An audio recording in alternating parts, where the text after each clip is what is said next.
So you have a really deep expertise in business bankruptcy, Mhm. and I bet you can talk about it for a whole day. But just give us like a little bit of an overview, like what the heck is exactly business bankruptcy, and are we as business owners like at risk, or who is at risk, or how do we avoid this? Or It's such a big, scary word, bankruptcy. Nobody wants to even contemplate it. It's not fun. I enjoyed the practice of bankruptcy because you can take people who are in a bad position and put them in a much better position. So that part's good. But you know, when somebody's sitting in your office when you're a bankruptcy attorney, they'd rather be anywhere than with you. And fair enough. I mean, it sucks. So the goal is always to avoid bankruptcy, but it's helpful to know what it is and kind of, you know, when it might be applicable.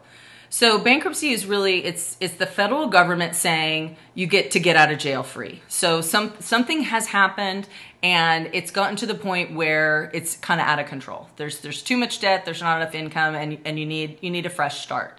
So there's two ways. One is a business bankruptcy where an actual business goes through bankruptcy.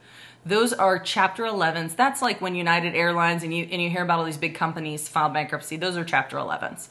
They're super expensive. I mean, just to even start talking about a Chapter 11, you're going to be writing a check for $30,000-$40,000 with an attorney. It's a big, big deal. It's a big, big process. Most businesses, when they're in trouble, don't file a bankruptcy at all. They just close. They just close. Which brings us to the second kind of bankruptcy, which is a personal bankruptcy, which people don't really think of so much when they think of business. But because most people are so intimately tied with their business and there's a lot of personal guarantees that have gone on, a lot of times a business closure will force a personal bankruptcy. It's kind of like you see in divorce. If people get divorced, if there's some money trouble, a lot of times that'll force them into bankruptcy too.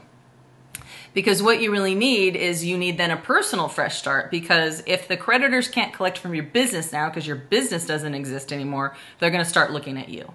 So, and depending on, you know, if it's something small, then it might not be a big deal. You know, it's 5-10 grand. Maybe you just, you know, you start another business, you get a job, whatever, you pay it off, you move on.